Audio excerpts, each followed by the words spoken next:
fréquence protestante.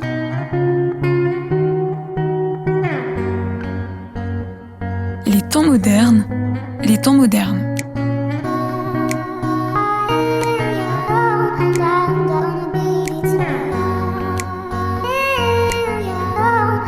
Laurence Roufouillet. Bonjour à tous, bienvenue dans les temps modernes. C'est une joie de poursuivre avec vous la deuxième saison de notre émission qui vous invite à explorer les enjeux du nouveau monde. Notre ambition avec les temps modernes est de vous apporter chaque mois des éclairages d'experts et des approches éthiques sur tous ces sujets qui pourraient broyer l'individu si l'on y prenait garde. Travail, économie, famille, citoyenneté, parentalité, rien de ce qui vous interroge nous est étranger. Vous nous retrouvez désormais sur 100.7 FM et DAB+, chaque premier samedi du mois à 19h et à tout moment en replay sur le site de la radio ou en podcast sur vos plateformes préférées. Pour cette émission, je vais vous proposer de vous intéresser avec l'éclairage de nos invités à la finance, mais dans son aspect éthique. Car c'est un fait, les Français n'ont jamais autant épargné que ces 2 dernières années. On estime que fin 2021, l'épargne des Français atteindra 500 milliards d'euros, soit 175 de plus que la moyenne des années précédentes. Si tous les placements n'ont pas le même rendement, tous n'ont pas non plus le même impact. Aujourd'hui, il est possible de sélectionner des investissements qui font sens, car outre leur rentabilité, ils financent des actions solidaires ou soutiennent des acteurs économiques engagés dans une démarche sociale ou responsable. Il est donc désormais possible de faire fructifier ces économies tout en défendant ses convictions. Pour nous permettre de découvrir les aspects de la finance à impact social, environnemental ou solidaire, je reçois aujourd'hui 2 invités que je vous présente déjà rapidement. Donc Nicolas Motis, qui est professeur à l'École Polytechnique et directeur de l'Executive Master, et Frédéric Tiberghien, qui est avec nous ici au studio, qui est président de FAIR, et on vous dira dans quelques instants ce qu'est FAIR. Et nous aurons en deuxième partie d'émission le témoignage d'un jeune start-upper de la FinTech pour avoir justement un exemple très concret de ce que ces placements, cette nouvelle finance éthique peut représenter. Alors pour commencer, si vous voulez bien, je vais me tourner vers vous, Nicolas Motis. Alors vous êtes à distance, mais proche par la pensée. Est-ce que vous pouvez nous aider à définir ce que c'est que la finance éthique ? Parce que finalement, c'est un terme générique relativement vague et qui pourrait d'ailleurs passer pour un oxymore. Est-ce que la finance et l'éthique, ce sont 2 choses qui vont bien ensemble ? Je crois que pour votre part, vous lui préférez une autre dénomination. Oui, moi, j'aime pas tellement effectivement l'association finance et éthique. Il y a beaucoup de termes aujourd'hui, finance durable, finance responsable, finance verte, et les définitions sont encore loin d'être vraiment stabilisées. Il y a différentes organisations qui ont essayé de clarifier un peu les concepts, mais il y a encore pas mal de travail à faire sur le sujet. Pour faire simple, la finance responsable, disons, c'est une finance qui essaie d'intégrer les paramètres environnementaux, sociaux et de gouvernance dans ses choix, au-delà des critères financiers classiques de rentabilité et de risque. Donc c'est ce que vous appelez un peu les 3 piliers, je crois, l'environnement, le côté environnemental, l'aspect social et la gouvernance. Est-ce que vous pourriez rentrer un tout petit peu plus dans les détails ? Par exemple, c'est quoi une gouvernance qui serait éthique ? Alors effectivement, s'il y a un point sur lequel tout le monde s'entend à peu près aujourd'hui, c'est sur cette notion de critères ESG, donc E, environnement, S, social et G, gouvernance. Dans la gouvernance, alors dans chacun de ces critères, de ces piliers, on trouve beaucoup de dimensions qui sont elles-mêmes, pour le coup, encore loin d'être stabilisées.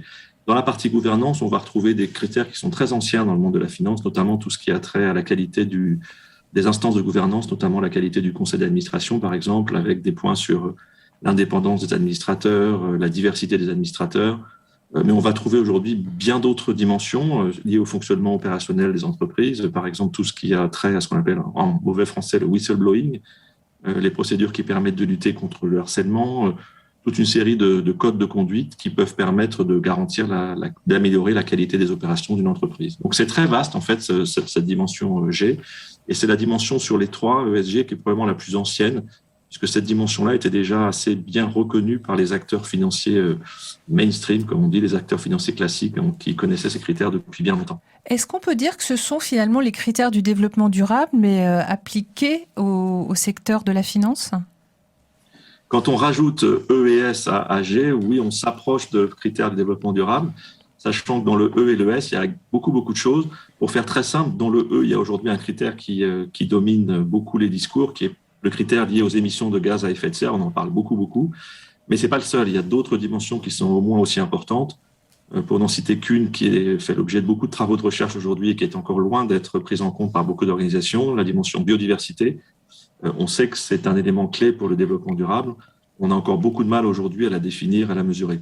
Et puis sur le social, on va trouver aussi beaucoup de dimensions différentes. Donc cette grille de lecture ESG, en fait, elle est très large et elle fait l'objet de beaucoup de travaux à la fois des organismes de recherche et des financiers ou des entreprises pour essayer de définir plus précisément ce que ça peut recouvrir.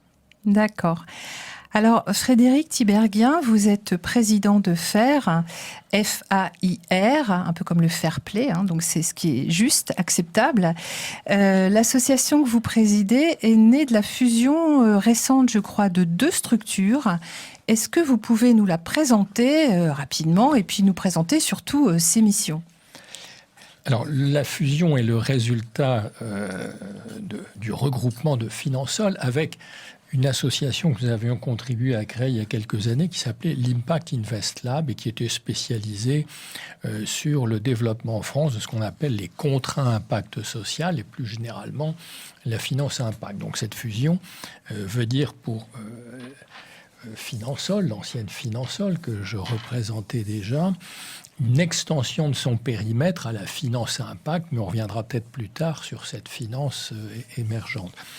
Donc cette fusion a pour conséquence donc, d'élargir notre périmètre, mais surtout de nous greffer davantage sur tous les débats internationaux qui animent cette finance émergente qui est la finance à impact, car la finance solidaire est née en France dans les années 80, du regroupement d'acteurs de la société civile qui avaient des problèmes pour financer des projets à fort impact social et environnemental qui n'étaient pas en général financés par les banques traditionnelles. Donc, parce qu'elles n'y croyaient pas ? Elles pensaient que c'était un secteur de l'économie parce que c'est un secteur de l'économie qui d'abord avait des règles, des modèles économiques et de financement qu'elles ne comprenaient pas. Et donc quand quelqu'un venait présenter un projet, ils disaient « écoutez, je ne comprends pas votre projet, c'est pas rentable. » C'était pas leur métier. C'est pas uniquement du chiffre d'affaires, je ne comprends pas bien comment vous allez être financé, donc je ne finance pas ce genre de projet. Bon, et donc c'est une finance qui est née pour pallier finalement une défaillance de marché.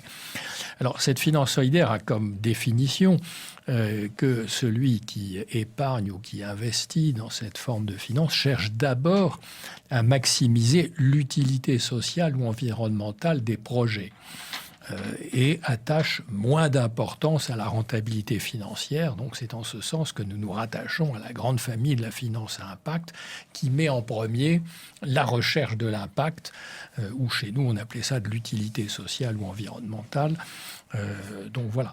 Alors, ce qui caractérise la finance solidaire dès ses origines, c'est qu'elle s'adresse d'abord à des particuliers, parce que dans tous les autres pays du monde, cette forme de finance visait d'abord les investisseurs institutionnels, sûr, les caisses ouais. d'épargne, les caisses de retraite complémentaires, les mutuelles, les compagnies d'assurance, les fondations, etc. Et nous avons comme caractéristique de nous être adressés à des particuliers qui mettaient quelques euros dans tel ou tel produit financier. Et donc, nous avons aujourd'hui un peu plus de 2 millions d'épargnants solidaires en France, donc ce qui est assez significatif. Et nous avons un encours de finance solidaire qui est supérieur à 20 milliards d'euros aujourd'hui. Alors, ça reste tout petit à l'échelle du pays, puisque ça ne représente que 0,32 de l'épargne financière des ménages, qu'on estime en France environ 5 500 milliards. Mais nous avons un taux de croissance extrêmement élevé, supérieur à 20% après année. Donc nous croissons 10 fois plus vite que le PIB, ce qui veut dire que cette forme de finance intéresse beaucoup les Français, les épargnants, qui cherchent à donner du sens à leur épargne et puis surtout à utiliser l'épargne ou l'investissement comme un levier de transformation de la société. Nous disons toujours l'argent est un bon levier pour changer le monde, utilisez-le et bien placer votre épargne vous permet d'y contribuer. Ça veut dire soutenir des acteurs qui vont avoir une action aussi sociale. Alors, on pense en premier lieu à l'économie sociale et solidaire, mais pas seulement. Alors, la plupart des bénéficiaires des financements solidaires appartiennent à l'économie sociale et solidaire, sont principalement des associations ou des coopératives, et de manière beaucoup plus marginale, des mutuelles. Alors, on trouve aussi quelques entreprises sociales, puisque la loi de 2014 sur l'économie sociale a étendu le périmètre de l'économie sociale à quelques milliers d'entreprises qui ont des statuts de droit privé, mais qui sont à lucrativité limitée. Alors, les projets donc, sont à dominante sociale ou environnementale, ou, j'y reviendrai, visent à favoriser aussi les investissements dans les pays du Sud. Donc, en gros et en résumé, si vous voulez, la finance solidaire est née pour lutter contre toutes les exclusions qui caractérisent les sociétés développées, exclusions par rapport à l'emploi. Donc, on a un gros pan de notre activité qui vise à créer des emplois à travers, par exemple, les associations d'insertion par l'activité économique. On a beaucoup d'exclusions sur le logement. Donc, on a aussi toute une partie d'acteurs qui financent du logement très social avec des loyers de sortie très bas pour permettre de loger des gens qui sont à la rue ou qui ont des difficultés à accéder au logement. Donc, on a toute une série de difficultés d'accès aussi, par exemple, dans un certain nombre d'établissements de soins ou de retraite. Donc, on a aussi des groupes qui financent des EHPAD, des établissements pour accueillir des handicapés, etc., etc. Bon. Et alors, on a aussi une forte émergence des projets à dominante environnementale. C'est le segment qui croît le plus rapidement. Par exemple, tout ce qui concerne le recyclage des déchets, qui a été d'abord le fait de l'économie sociale. Oui, bien sûr. Récupération, tri, réutilisation. On a aussi une forte composante dans le cadre de la lutte contre le réchauffement climatique sur les énergies renouvelables. D'accord. Donc faire des centrales qui produisent des énergies propres. Et puis une autre très intéressante aussi, c'est tout ce qui concerne le bio, donc l'alimentation bio, pour essayer aussi d'améliorer la santé des consommateurs.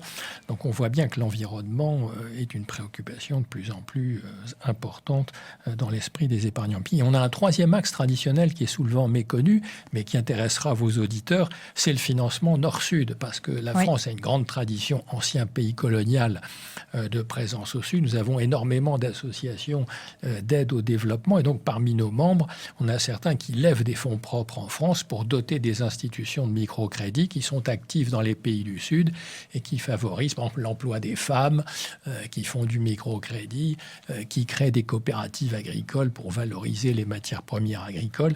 Donc c'est aussi une dimension très importante pour nous, et nous avons aussi un partenariat avec l'AFD depuis 3 ans qui nous incite à développer cet aspect, car on ne peut pas s'intéresser uniquement à la prospérité du Nord sans penser à ceux qui sont nos voisins. Alors précisément, vous nous avez largement développé, je vous en remercie, donc l'aspect finance solidaire. Quelle est la différence? Puisque moi, je comprends qu'en fait, il y a quand même 2 grands pans, si je puis dire. Il y a la finance solidaire et puis ce qu'on appelle l'investissement socialement responsable, dont on a déjà un peu parlé avec Nicolas Motis. Alors là, je vous inviterai peut-être à me répondre en duo. Quelle différence on fait entre les deux? Donc, finance solidaire, ça veut dire économie sociale et solidaire, forcément, ou épargne verte, ou pas seulement? Alors, si vous voulez, je dirais que l'ISR, ou l'investissement socialement responsable, ou les critères ESG, s'adressent essentiellement à des entreprises cotées. D'accord. Dans le solidaire, on est par définition dans du non coté. D'accord, bon, ça fait déjà une différence. C'est une différence très importante.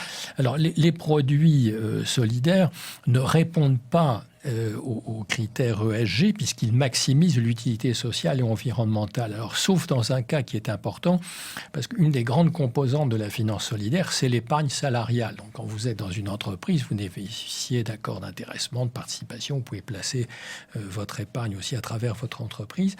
Nous avons ce qu'on appelle en France un produit très original qui s'appelle des fonds 90-10, dans lesquels vous placez 90% sur le marché financier. Donc, cette partie-là du fonds est gérée selon des critères ESG que rappelait M. Otis tout à l'heure. Mais la partie solidaire, elle est faite d'investissement dans les types d'entreprises que je vous évoquais tout à l'heure. D'accord. Et donc, c'est un fonds mixte. Et donc, il y a complémentarité pour être labellisé Finansol. On doit avoir une partie 90 gérée selon des critères ESG, et la partie solidaire qui répond au règlement du label. Donc, on voit bien qu'il y a complémentarité entre l'approche des ESG et la nôtre. Mais les critères du financement financements solidaires sont légèrement différents de ceux de l'ESG, même si on retrouve évidemment à travers l'objectif d'utilité sociale ou environnementale une composante amélioration de l'environnement et résolution de problèmes sociaux. Nicolas Motis, pour compléter, donc dans ce qu'on appelle donc l'ISR, l'investissement socialement responsable, qu'est-ce qui caractérise? Alors, on a parlé des 3 piliers. Comment vous aimeriez compléter ce qui vient d'être dit?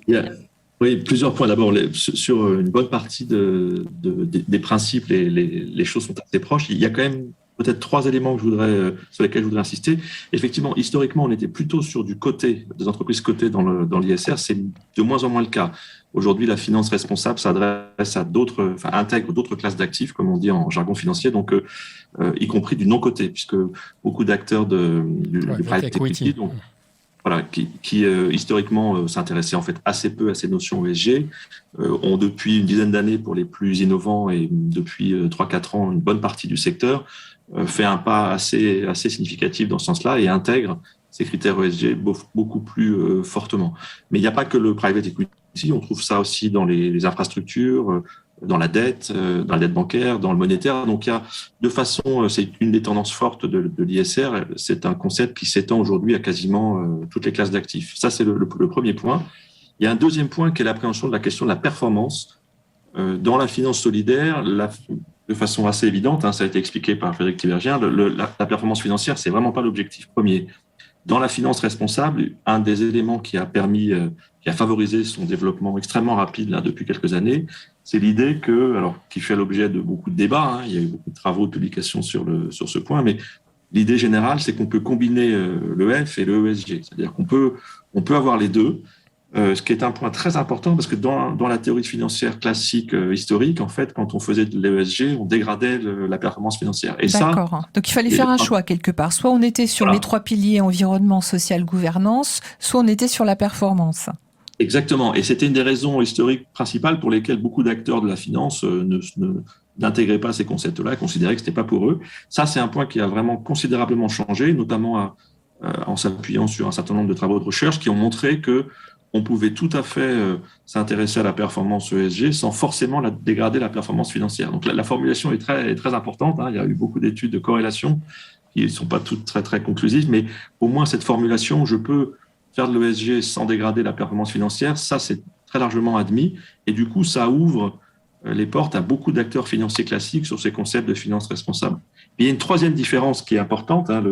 Le chiffre a été évoqué pour la finance solidaire, on est à quelques dizaines de milliards d'euros, ça croît très vite, mais par rapport au périmètre de la finance responsable, aujourd'hui, les ordres de grandeur sont très très différents. Si je prends uniquement les fonds labellisés par le label ISR public, aujourd'hui, on est à près de 700 milliards d'euros, plus de 800 fonds labellisés, donc et je ne parle pas d'autres formes de finances responsables qui se prétendent responsables et qui font ce qu'on appelle de l'intégration ESG. On ne sait pas toujours très bien ce que ça veut dire, mais les masses, en tout cas, sont très, très différentes pour une raison assez simple, c'est que dans la finance responsable, on peut intégrer l'ensemble de l'économie et on a moins de contraintes sur la sélection des lignes d'investissement que dans la finance solidaire où, historiquement et encore aujourd'hui, je pense, on est probablement plus exigeant que chez pas mal d'acteurs de la finance responsable ou qui se prétendent comme tels.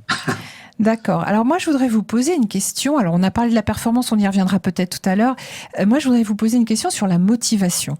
C'est-à-dire aujourd'hui, les acteurs financiers, alors que ce soit les banques, les assureurs, les mutuelles, finalement, pourquoi est-ce qu'ils choisissent de s'orienter vers ce type de placement solidaire ou vert ? Quelle est leur motivation ?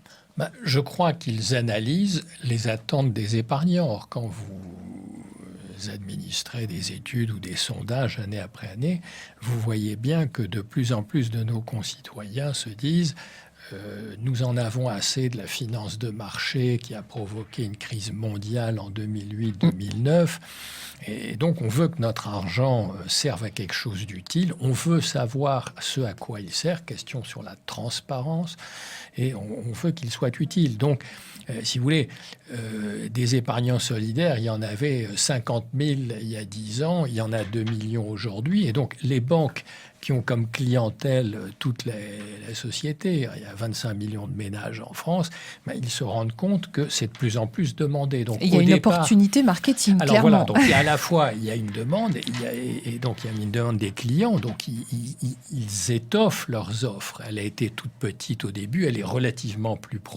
très peu promue de manière volontariste. C'est la raison pour laquelle Faire passe une bonne partie de son énergie à communiquer en direction du grand public pour faire de la pédagogie, et leur dire, mais demandez donc les produits solidaires ou les produits à impact à votre conseiller financier, à votre banque, à votre compagnie d'assurance, parce qu'ils ne sont pas encore suffisamment connus. Donc les banques s'y intéressent pour ça.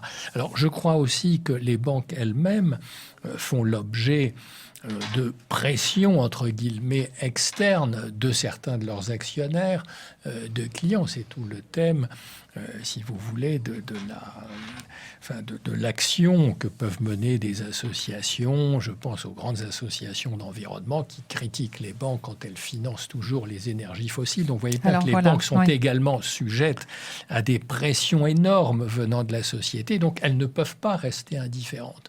Et donc petit à petit, elles se disent, il faut que je m'y mette. Elles commencent petitement. Et je trouve très intéressant de voir qu'en France, dans le fond, le produit qui a déclenché le basculement vers le solidaire, c'est la diffusion de l'épargne salariale, qui était très considérable, puisqu'aujourd'hui, on a 10% des salariés qui décident de mettre une partie de leur épargne salariale sur des produits solidaires. Donc c'est un vrai choix, c'est un vrai choix de société. C'est un vrai choix de société, économique parce et de qu'aussi société. les syndicats approuvent ces choix, comme ils sont co-gestionnaires de ces formes d'épargne. Ils invitent les salariés à mettre une partie de leur épargne. Et nous, c'est tout ce que nous demandons. Mettez simplement une toute petite partie. Et notre objectif est, si tous les Français mettaient 1% de leur épargne sur le solidaire, on aurait 4 fois plus d'encours. C'est votre objectif, je crois. C'est l'objectif de faire, c'est 1%. Voilà. Bon, et donc, les banques s'y mettent parce qu'elles ont des pressions externes et puis parce que ça correspond aussi à des aspirations d'une partie de leur clientèle. Nicolas Motis, vous qu'est-ce que vous percevez comme motivation ? Oui, je partage largement le point. Il y a une attente beaucoup plus forte sur des enjeux notamment environnementaux, donc qui crée un appel d'air du côté des distributeurs de produits financiers. Il y a quand même un autre élément qui est particulièrement important, notamment en France, c'est la régulation. Hein. On parlait là de l'épargne salariale. L'épargne salariale a très largement été structurée par une série de lois, et donc ces lois-là ont contribué à créer le marché. On le voit encore aujourd'hui récemment, par exemple, dans le cadre de la loi Pacte. Les acteurs de la finance responsable ont réussi à faire passer un texte tout simple, mais qui dit simplement que dans tout contrat d'assurance vie aujourd'hui, on doit proposer aux épargnants au moins un ou plusieurs fonds responsables et fonds solidaires. Ça, c'est un point de régulation qui contribue à créer le marché. Donc, il y a les deux. Je pense qu'il y a à la fois une attente très forte des citoyens de tous les âges. C'est pas simplement les jeunes générations. Il y a de la régulation qui joue un rôle majeur en France, et c'est une des raisons pour lesquelles le marché français de la finance responsable est un des marchés les plus innovants et les plus développés. Mais une fois qu'on a dit ça, on a quand même encore aujourd'hui un gros problème, et donc votre émission, je pense, va aider à le traiter. C'est la compréhension de ce que recouvrent ces produits de finance responsable. On fait régulièrement des enquêtes avec différentes organisations, dont Finansol, FAIR, le Forum pour l'investissement responsable, l'AFG et d'autres. Régulièrement, quand même, ce qui ressort, c'est une certaine difficulté à s'y retrouver, à comprendre ce que ça peut recouvrir. Et par exemple, on peut trouver dans des fonds dits responsables des grands pétroliers et certains individus ne comprennent pas, alors qu'on peut l'expliquer. J'y venais justement. Est-ce que ça exclut d'office ? Vous parliez tout à l'heure des énergies fossiles. Est-ce que c'est par exemple typiquement le type d'activité qu'on ne trouvera jamais, en principe, dans ce type de placement ? Alors, je laisserai peut-être se compléter. Sur l'ISR, vous avez plusieurs méthodologies, dont l'exclusion, mais c'est une méthode parmi d'autres. Donc, il y en a certains, mais alors, tout ça, c'est né. D'ailleurs, puisque nous sommes sur une antenne protestante, on dire que tout ça est né aux États-Unis dans les années 20, au moment de la prohibition, où le Pioneer Fund, qui était le premier fonds créé, je crois, en 1928, pour la période de la prohibition, a inventé les techniques d'exclusion en disant, pour des raisons liées à la morale protestante, nous excluons 3 secteurs, l'alcool, le jeu, la prostitution, et on a rajouté plus tard l'armement, certains ont rajouté le nucléaire. Ou le tabac. L'exclusion est une des formes, mais ce n'est pas la plus répandue aujourd'hui, puisque plutôt l'approche est de dire je choisis les meilleurs dans un secteur, c'est ce qu'on appelle l'approche best in class. J'avais une question pour vous deux. Est-ce que ça veut dire qu'une entreprise qui va solliciter, alors on parlera tout à l'heure du label Finansol, mais qui va se mettre dans cette démarche, est-ce que ça l'oblige aussi à mettre en place certaines mutations, certaines transformations? Je pense notamment à sa manière de s'approvisionner. Alors on a parlé de la gouvernance, hein. Ça peut être la parité dans les organes de gouvernance, mais est-ce que ça suppose, il va y avoir un travail derrière? Il y a une mutation, une transformation qui est en cours. Alors, dans les critères pour appartenir à l'économie sociale et solidaire qu'on retrouve chez nous, il y a une exigence d'avoir une gouvernance démocratique. Ce qui caractérise ce secteur par opposition au secteur privé, où en général, celui qui exerce la direction, c'est l'actionnaire. Le pouvoir vient de la détention du capital. Alors, dans l'économie sociale, c'est un peu plus subtil, parce que d'abord, il y a des organismes qui n'ont pas de capital. Je pense aux associations, c'est des organismes sans capital. Et puis, il y en a d'autres qui, au contraire, associent leurs détenteurs de parts. Par exemple, dans les coopératives, ce sont les salariés qui sont en général les propriétaires de l'entreprise. Donc, autrement dit, on a des formes de gouvernance tout à fait spécifiques et une des composantes de cette spécificité est bien d'avoir une gouvernance démocratique, donc d'associer les parties prenantes sous différentes formes qui sont laissées à la discrétion des fondateurs de ces entreprises. Donc, c'est clair que c'est une demande très, très, très, très nette. Alors, je vous signale aussi, c'est très important, parce qu'on a parlé de la loi.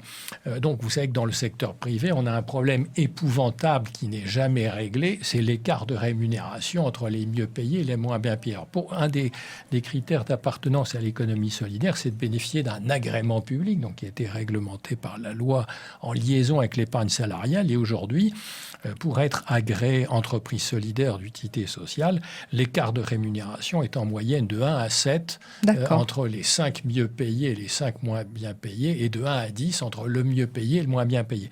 Et donc, vous voyez aussi qu'à travers ce genre de règles, on élimine complètement dans les aspects de gouvernance toute cette très difficile question de l'écart de rémunération. Donc, c'est aussi une caractéristique. Et d'une forme de justice sociale. Et d'une forme de justice sociale. Ça fait partie des critères que nous demandons pour être labellisés. Nicolas Motis, vous vouliez préciser quelque chose? Je voulais ajouter... Revenir à la fois sur les stratégies d'investissement et puis votre question sur l'évolution côté entreprise. Effectivement, historiquement, la finance responsable est née de pratiques d'exclusion, qu'on appelle les exclusions normatives, donc à l'origine effectivement religieuse, mais qui ont été complétées plus tard dans les années 60 par des exclusions sur des bases politiques, par exemple au moment de la guerre du Vietnam, en excluant les entreprises du secteur de l'armement, au moment de l'apartheid, en excluant les entreprises qui faisaient des affaires avec l'Afrique du Sud. Et donc, historiquement, la finance responsable anglo-saxonne est très orientée sur l'exclusion. C'est pas l'histoire de la finance responsable française. On n'est pas du tout sur cette tradition-là. On est sur une tradition qui est plutôt une tradition de ce qu'on appelle best in class. Donc, le mot est anglais, mais la pratique est très largement française. Cette pratique-là est dominante en France. Et du coup, cette pratique best in class, donc qui représente plus de 80% de la finance responsable en France, elle est intéressante parce que elle conduit justement les acteurs de la finance responsable à interagir avec les entreprises.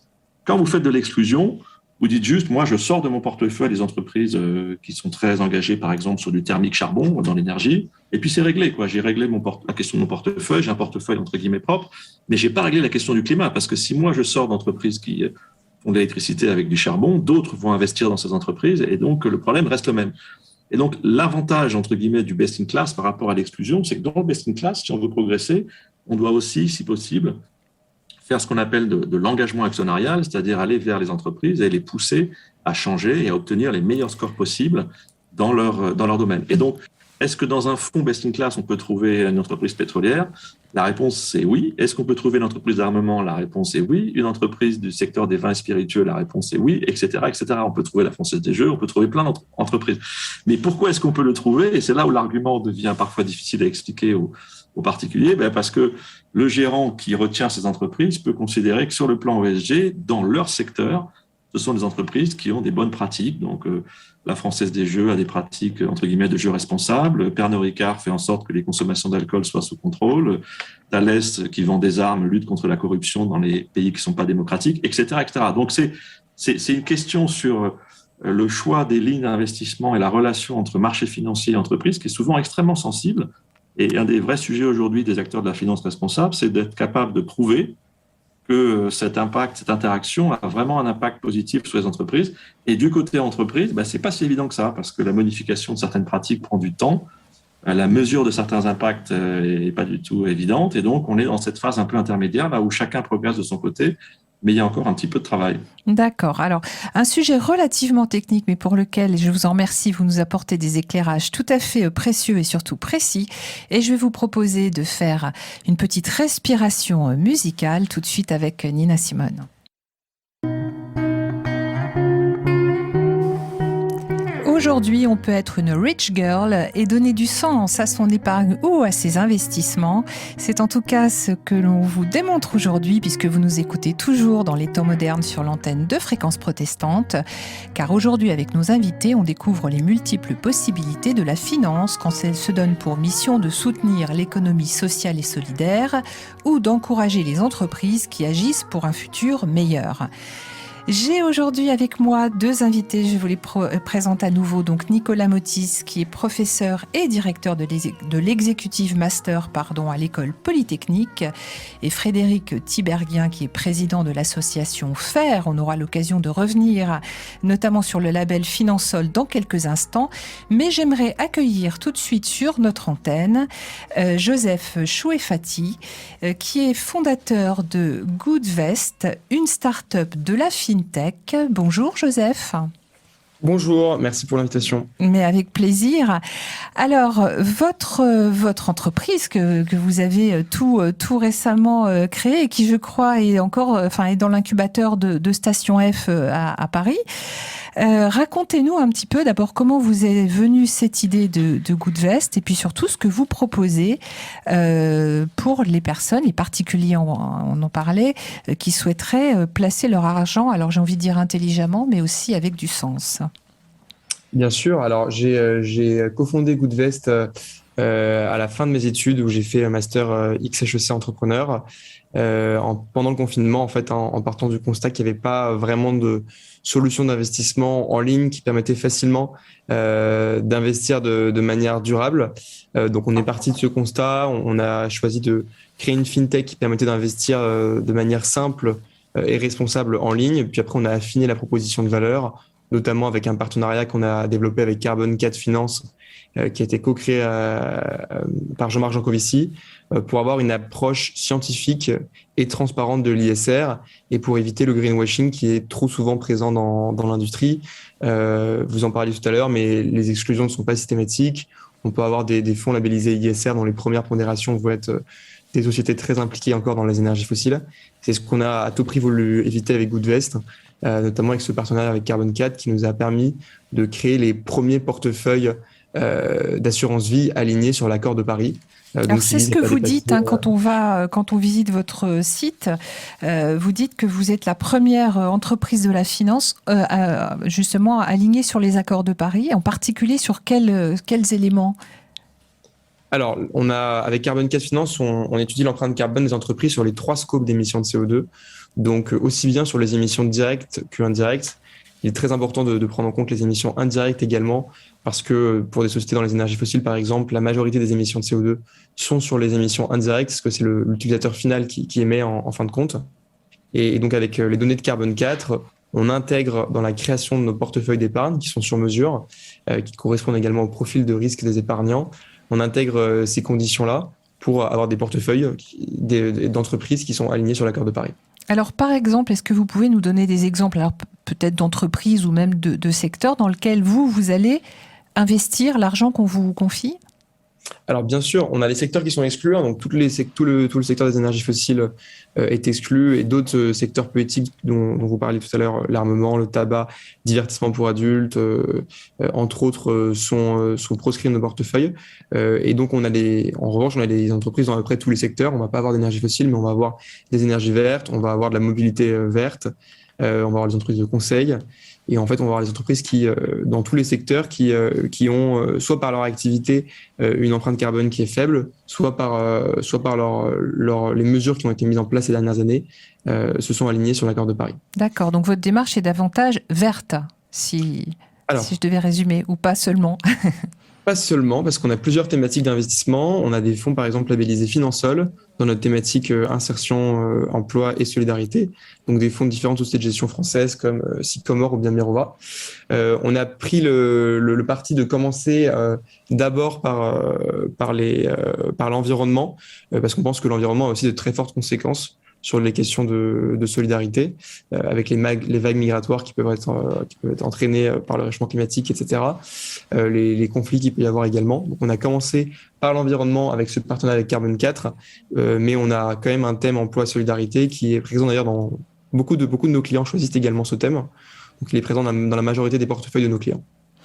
Donc aujourd'hui, votre start-up se présente sous la forme d'un site internet sur lequel on va pouvoir, alors un particulier va pouvoir s'inscrire, investir une somme d'argent. Exactement, donc c'est une application web qui est aussi bien disponible sur ordinateur que sur mobile, qui permet d'ouvrir un contrat d'assurance vie en quelques minutes, contrat d'assurance vie qui est assuré par Generali, qui est un assureur qui fait partie des 3 assureurs européens à avoir pris des engagements pour être aligné sur l'accord de Paris. Donc la signature se fait de manière électronique, la vérification des documents également. Et nos clients investissent chez nous entre 300 et quelques millions d'euros. Selon les portefeuilles, on a à peu près tout type de clients qui viennent de partout en France, de tous les âges. Voilà. Et tout à l'heure, on parlait justement du rapport entre le sens et puis la rentabilité. Quelle est la rentabilité moyenne? Alors, je ne sais pas si on peut dire les choses comme ça, mais si je place mon argent, ou que ce soit quelques centaines d'euros, alors millions, j'en serais pas encore là aujourd'hui, mais pourquoi pas? On peut toujours rêver.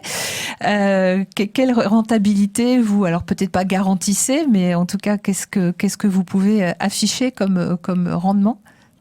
Alors, les performances passées ne préjugent pas des performances futures, mais certainement. On a testé nos portefeuilles dans le passé avec notre stratégie aujourd'hui de création de portefeuille, et nos performances moyennes pour les portefeuilles les plus sécurisés sont autour de 3%. Alors attention, nous, on ne propose pas de fonds en euros parce que le fonds en euros ne répond pas aujourd'hui à nos critères d'investissement. On propose uniquement les unités de compte, mais on a des portefeuilles sécurisés en unités de compte qui ont une très faible volatilité avec principalement des obligations pour être un peu plus technique. Et pour les portefeuilles les plus aventureux, qui sont eux principalement en actions, on va plutôt être sur une rentabilité moyenne entre 11 et 12% pour les portefeuilles du coup les plus risqués. Oui, puisque ce que vous dites, effectivement, c'est qu'il y a, alors ça c'est valable pour tout le monde, dans la finance, il y a des profils d'investisseurs. Hein. Ça dépend aussi du critère qu'on veut entre sécurité et rentabilité. Je crois que ça dépend surtout de la nature des produits que vous souscrivez. Oui. Parce que, par exemple, aujourd'hui, on a des taux parfois négatifs sur les obligations d'État. Sur les livrets, c'est 0,5%. Donc, si vous dites « je souscris à un livret », il ne faut pas espérer mieux que 0,5%. C'est clair. Effectivement, si vous souscrivez à des actions, la performance est nettement meilleure. Donc, pour ça que si vous voulez, on ne peut pas dissocier la question sur la nature des produits et du fameux triptyque rendement-risque. Si vous acceptez des risques élevés, vous avez une prime de risque, donc un rendement plus élevé. Et donc, dans le solidaire, on trouve de tout. Parce que, comme je vous prenais tout à l'heure l'exemple des fonds 90-10, et ça, c'est un argument de promotion, cette forme de finance. Quand vous avez 90% qui est sur du côté, et en général en action, mais pas seulement. Donc, vous faites la rentabilité sur la partie cotée, sur la partie solidaire. Vous avez des rendements moindres parce que, effectivement, comme vous recherchez de l'impact, très souvent, c'est plus long à obtenir des rendements, des modifications, et la partie cotée compense la rentabilité plus faible sur la partie solidaire. Nicolas Motis, vous vouliez compléter? Oui, je voudrais intervenir là, sur cette question de performance, parce que c'est une question que posent toutes les personnes qui commencent à s'intéresser à la finance responsable. Ça ne veut rien dire, en fait, cette question de performance. C'est-à-dire bon, quand même?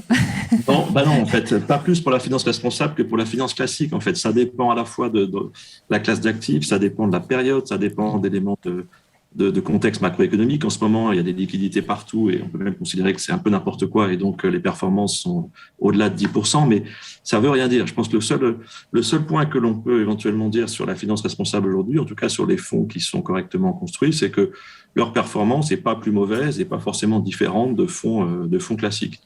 Après, si je reviens sur le point alignement accord de Paris, c'est une illustration des vrais problèmes techniques qu'on a aujourd'hui sur la finance responsable.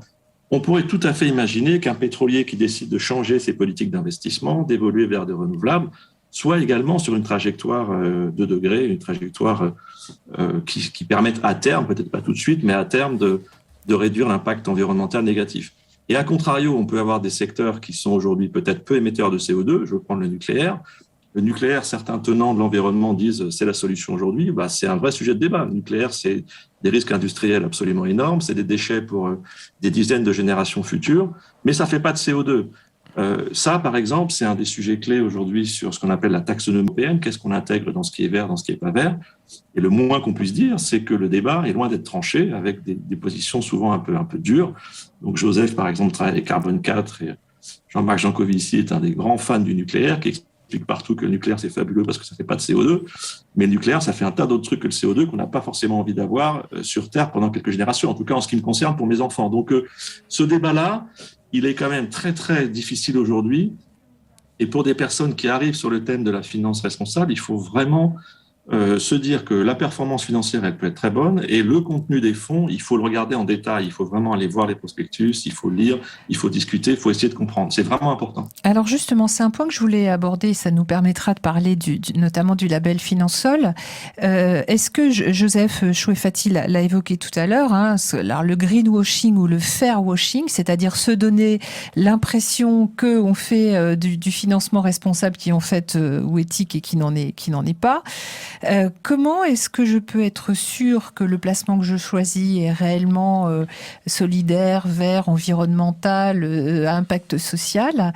Nicolas Moutis, j'ai lu un de vos articles qui disait que parfois c'était un mirage, justement. Vous, Frédéric Tiberghien, l'association que vous présidez, donc a un label, donc qui Finansol. Nous croyons au rôle des labels. Oui. Le label, c'est fait pour éclairer le consommateur, là, l'épargnant. Et donc, c'est d'ailleurs la première initiative qu'ont prise les acteurs quand ils sont regroupés en 95. Le label Finansol est le premier label sur le marché financier historique. C'est vous qui avez commencé. C'est nous qui avons été Bravo. le premier. Ça a été un label privé qui est resté seul très longtemps, puisque les labels suivants sont nés après les années 2000. On a commencé par le label ISR, il y en avait plusieurs. Il y a un label vert, maintenant Green Tech, etc. Donc nous pensons que le label est fait pour simplifier les choix de l'épargnant, puisque quand un label existe, c'est ce qu'on appelle un facteur de confiance, c'est-à-dire qu'il y a des gens qui regardent ce qu'il y a dans les produits et nous garantissons le contenu du produit par rapport à un règlement du label qui dit que voilà ce qu'on doit trouver dans un fonds selon ce que vous revendiquez. Donc, si vous voulez, on fait la police, entre guillemets. Tous les ans, nous vérifions ce qu'il y a dans les fonds et nous avons... Oui, ce qui veut dire que c'est pas une fois pour toutes le label. Il peut être... Il est susceptible d'être remis en cause à tout moment. Enfin, il y a un contrôle obligatoire tous les ans. Donc, on a au moment où on se fait labelliser, on regarde effectivement ce qu'il y a dans le produit, puis donc tous les ans, on vérifie que les conditions sont bien respectées. Et donc, nous sommes assez rigoureux parce que nous avons un comité d'experts qui est indépendant.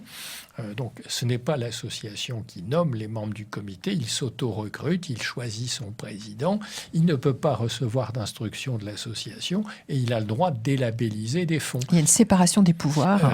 Que j'ai renforcée parce que je crois beaucoup à cette règle.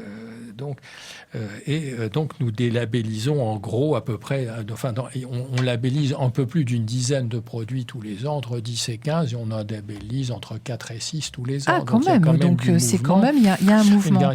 Et donc, les épargnants nous disent, à travers les enquêtes dont il était question tout à l'heure, qu'effectivement, les labels aident à choisir des produits et que le label Finansol ayant un règlement assez exigeant, jusqu'ici, nous n'avons jamais eu d'incident sur le contenu d'un label, sur un portefeuille, parce qu'il y a une police qui est faite régulièrement. Alors, il y a un seul point sur lequel il y a un risque, parce que tout investissement nécessite un risque, et quand vous émettez un titre, notamment une action, ce sont des titres où vous prenez des risques, et donc on ne garantit pas évidemment à l'épargnant qu'il retrouvera son argent à la sortie. Intégralement. En général, c'est aussi quelque chose qu'on regarde, on ne labellise pas pas un produit qui n'a pas un certain historique, qui n'a pas une certaine stabilité financière, mais le risque n'est jamais totalement exclu. Donc, si vous voulez, il arrive une fois sur 100 qu'il y ait une entreprise qui traverse un moment difficile, mais à ce moment-là, on demande à l'émetteur de prévenir les épargnants. C'est aussi le principe de transparence. On lui demande aussi de dire quand il rencontre des difficultés. Ce n'est pas commode pour l'émetteur, mais ça fait partie des règles du jeu. Est-ce que vous pouvez nous donner quelques exemples de critères sur lesquels vous vous appuyez pour le label Finansol ? Alors, il y a des critères qui concernent d'abord la valeur ajoutée en termes d'utilité sociale ou environnementale. Quels sont vos objectifs ? Quelles activités voulez-vous soutenir ? Il y a un critère sur la transparence. Il y a un critère sur des objectifs commerciaux également, parce qu'on demande à un émetteur de ne pas faire labelliser un produit s'il devait rester confidentiel. Et donc, il s'oblige à faire des efforts de commercialisation. Oui, à le mettre en avant. À le mettre en avant, parce qu'il faut aussi que les épargnants puissent les voir, y souscrire.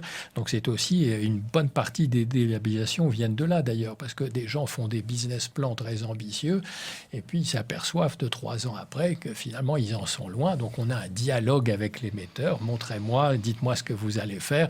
On négocie des délais supplémentaires. Donc tout ça est fait pour que effectivement ces produits soient visibles, soient promus, en sachant qu'ils sont relativement sûrs et stables. D'accord.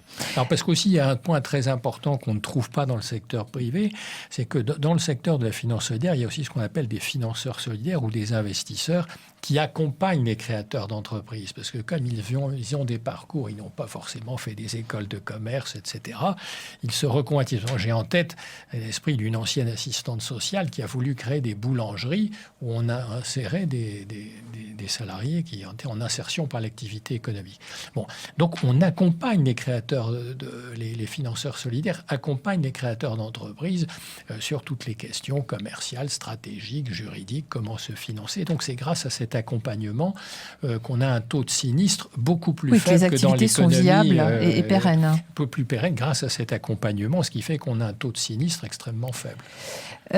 Pour revenir sur le label Finansol, est-ce que vous pouvez nous donner quelques exemples, par exemple, d'entreprises qui ont sollicité récemment, par exemple, votre label ? Alors, parmi ceux qui ont été récompensés dans les grands prix de la finance solidaire, là, il y a quelques jours. Oui, parce que c'était la semaine, il y a quelques jours. Voilà. Il y a SNL Prologue, ça aurait été une nouvelle pour le logement, qui a été récompensé dans la catégorie des titres qui émettent des actions. Et donc là, ça permet de financer du logement très social, ce que je vous disais tout à l'heure. Donc voilà un exemple. Alors, un autre exemple, c'était une coopérative en Côte d'Ivoire qui qui produit du cacao et qui est passée en quelques années de quelques dizaines de membres à maintenant plusieurs centaines et qui favorise aussi l'entrepreneuriat féminin puisque la plupart des exploitants sont des femmes là en Côte d'Ivoire. Et donc c'est extrêmement intéressant de voir ce type de projet qui se développe. Est-ce qu'on a des exemples, alors que ça soit en France ou dans d'autres pays, d'entreprises qui aient pu être pénalisées par les investisseurs ou par les actionnaires potentiels du fait de leur comportement ? Et je pense notamment au comportement social ou environnemental. C'est-à-dire que ça a pu avoir des répercussions sur Nicolas Motis. Est-ce que vous avez des exemples en tête ? Oui, il y a beaucoup d'exemples. Parce que c'est un pan qu'on appelle dans la finance responsable l'analyse des controverses. Il y a notamment beaucoup d'entreprises qui sont prises dans des scandales, des problèmes de corruption, des problèmes liés à des pollutions, par exemple. Donc, pour revenir sur un cas qu'on a un petit peu évoqué, le secteur du pétrole, je vais citer notre champion national, Total.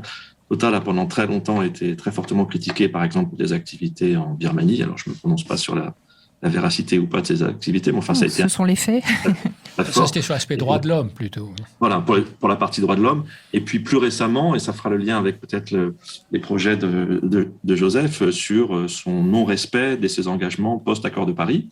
Et il y a eu une initiative extrêmement intéressante lancée l'an dernier par une coalition d'investisseurs responsables qui se sont unis pour pouvoir détenir une part suffisante du capital de Total pour pouvoir déposer une résolution officielle en Assemblée générale. Ils ont réussi à déposer cette résolution qui a contribué, on peut voir toujours le verre à moitié plein, à moitié vide, moi j'essaie de le voir plutôt à moitié plein, mais c'est le type de résolution d'investisseurs responsables qui peut aider un groupe à bouger et à déplacer peut-être à terme une partie de ses investissements sur l'exploration de production oil and gas vers des investissements plus sur le renouvelable. Donc il y a toute une série de cas assez bien documentés qui peuvent prouvé que des investisseurs responsables engagés sont capables de faire bouger les lignes.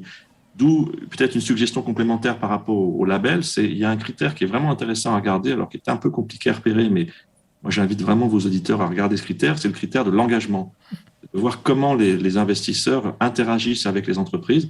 Certains investisseurs ne votent même pas, n'exercent même pas leur droit de vote, alors ça devient de plus en plus compliqué parce qu'on les pousse un peu à le faire, on les oblige dans certains cas, et d'autres au contraire participent à des coalitions, prennent des positions publiques, font de l'engagement très actif vis-à-vis des dirigeants. Et ces investisseurs-là sont des investisseurs souvent assez intéressants sur le plan des produits d'épargne responsable. Vous vouliez compléter ?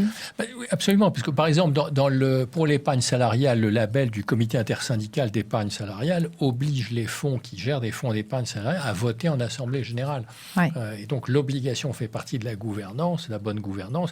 Quand on est actionnaire, on doit voter. C'est au moins ce que dit le CIE. Et il a raison pour faire entendre la voix des salariés. Donc à travers le vote, et ensuite, l'engagement, on peut effectivement influencer l'entreprise. Alors, quand on commence, en général, on commence avec très peu de pourcentage, puis quand on insiste, après année, on augmente, etc. On finit par convaincre.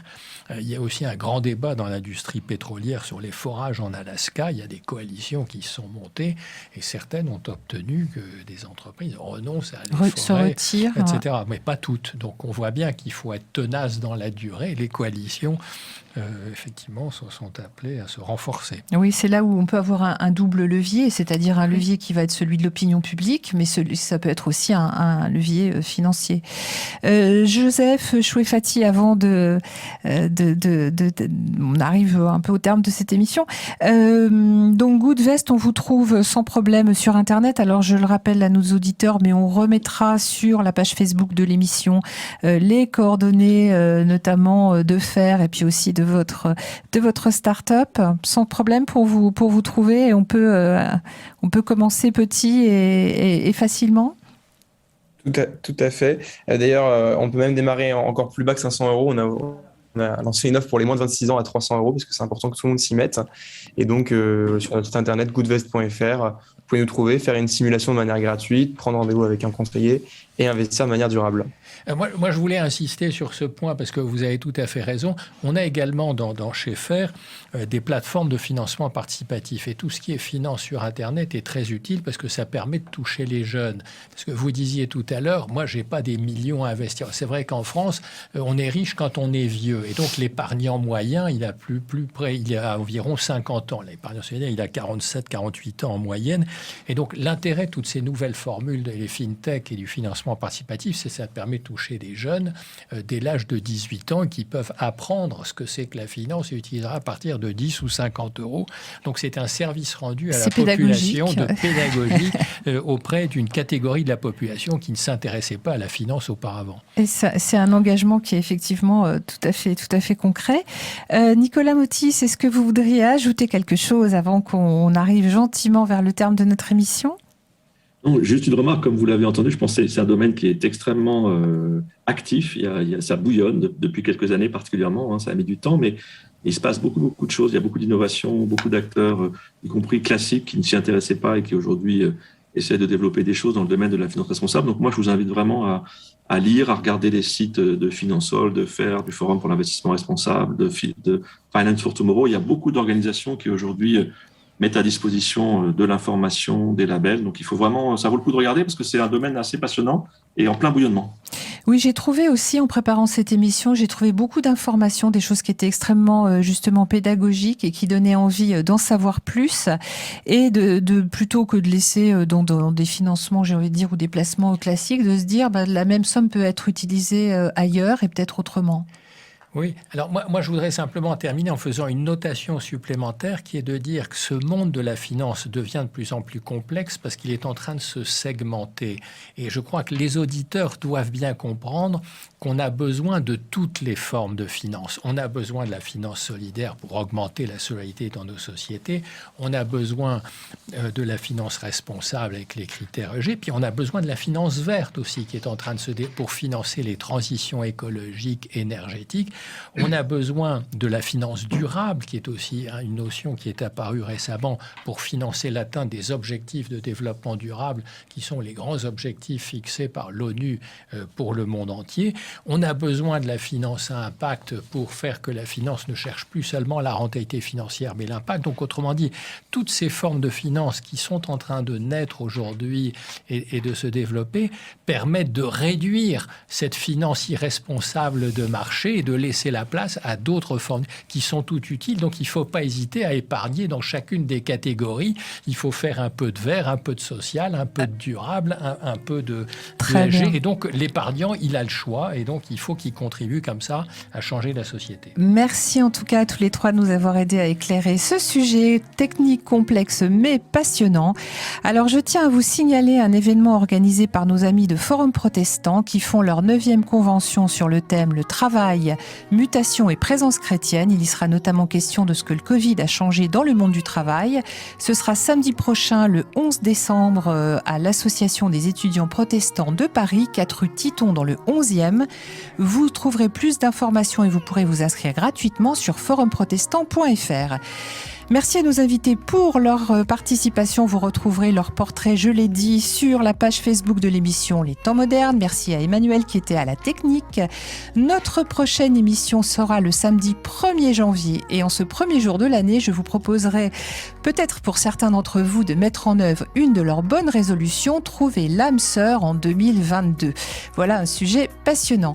D'ici là, n'hésitez pas à faire écouter cette émission en podcast à vos amis sur le site de Fréquence Protestante, fréquenceprotestante.com, mais également sur les principales plateformes de podcast, Spotify, Deezer, Apple, etc.